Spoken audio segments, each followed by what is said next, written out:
What's up, everybody? You are in the reaction room with Rese.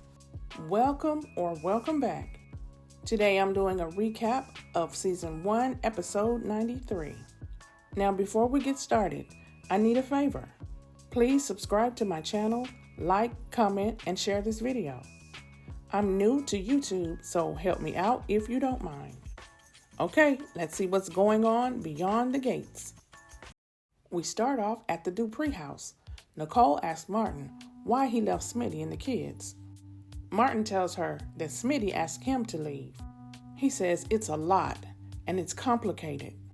Nicole asks her parents why didn't they tell her.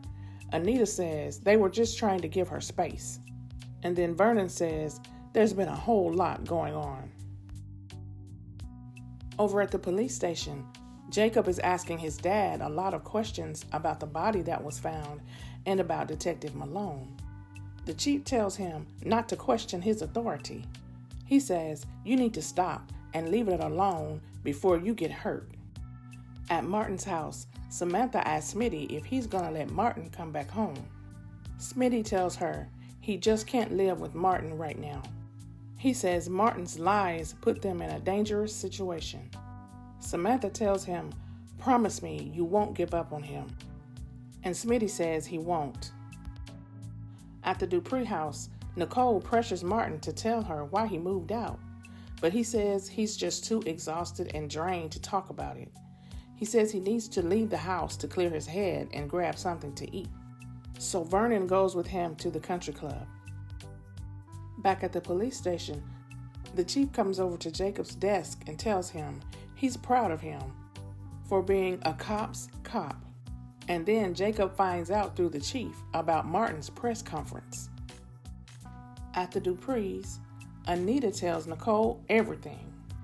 And Nicole is in shock and disbelief. She gets angry and tells Anita that she and Vern were trying to play God. Anita says she's not going to apologize for trying to protect Martin.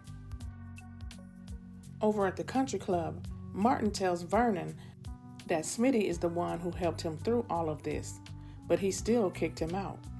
Vernon says, "You're still a team, and you can get through this." But Martin says he thinks this might be the end for him and Smitty. Vernon tells him, "You have to fight for it." He says, "You'll be all right."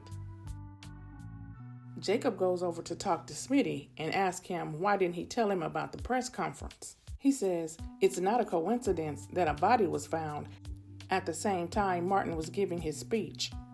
Smitty tells him, "I didn't even know about the press conference." But Jacob says, "I feel like you know more than you're telling me." Jacob wants to know what Martin had to do with it. But Smitty says, "I can't help you."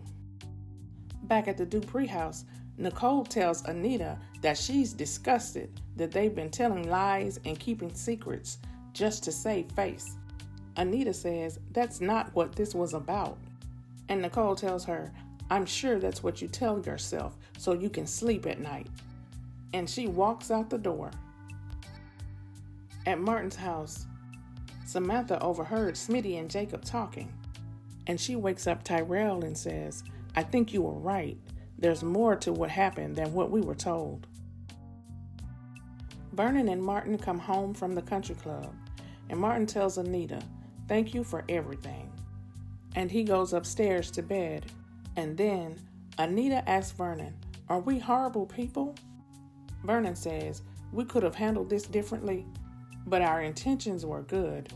And then she says, "What are we going to do?" Vernon tells her, "We'll do what we always do. We will hold this family together until it heals." And that's how the show ended today. If you made it this far, thanks for watching. And please don't forget to subscribe, like, comment, and share. Okay, I will talk to you guys tomorrow. Bye.